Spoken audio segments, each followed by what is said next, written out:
म प्रधानमन्त्रीज्यू यहाँ आउँदाखेरि उहाँको हाजिर गर्नुभएको छ कि छैन त्यो हेर्नका लागि अभिलेख शाखालाई म अनुरोध गर्न चाहन्छु। नेपालले भारतको सीमा कहाँ कहाँ मिचिएको रहेछ त्यो कुरा उहाँले यहाँ आएर पुष्टि गरेर दिनुपर्छ। सबै नेपाली हामी सबैको नेपाल, पार्टी जाति धर्म वर्गभन्दा माथि देख्नुपर्छ हाम्रो देशलाई।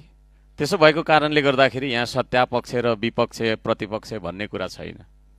देशको सिमाना, देशको अखण्डता, देशको सार्वभौमसत्ता जोगाउने कुरा हो। यसमा हामी सबैजना यहाँ उपस्थित सबै सांसदहरूको एउटै माग हुनु जरुरी छ।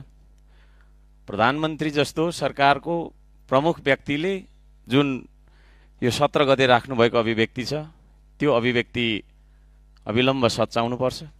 प्रधानमन्त्रीज्यू यहाँ उपस्थित हुनुपर्छ भन्ने म माग राख्दछु।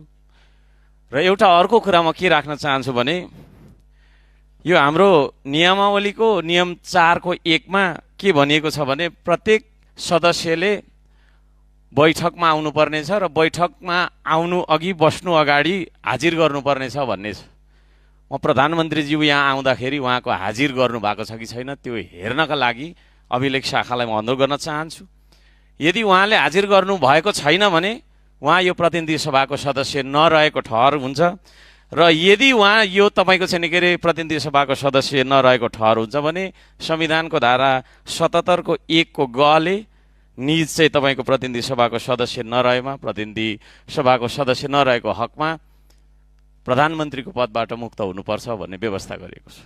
म उहाँको हाजिर यो अभिलेखमा छ कि छैन, उहाँ कतिचोटि आउनुभयो अहिलेसम्मको सदनको बैठकहरूमा र कतिचोटि उहाँले हाजिर गर्नुभयो यो पनि देखाइदिनको लागि म अनुरोध गर्न चाहन्छु।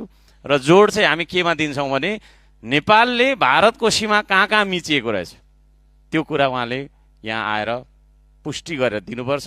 सरकारलाई गल्ती गर्ने छुट हुँदैन, सरकारले गल्ती गर्नु पाउँदैन, गल्ती गर्नै हुँदैन। त्यसो भएको कारणले ऊ सरकार हो। यदि उहाँले चाहिँ नि आवेगमा आएर अथवा चाहिँ नि बिना पुष्टिको बिना प्रमाणको कुरा राखेको हो भने हामीलाई होइन, हर्क साम्पाङलाई होइन, यहाँका सांसदहरूलाई होइन, 3 करोड नेपालीलाई उहाँले सम्बोधन गरेर मैले यस्तै भइहालेछ भनेर माफी माग्नुपर्छ। म यति माग राख्न चाहन्छु। सभामुख महोदय।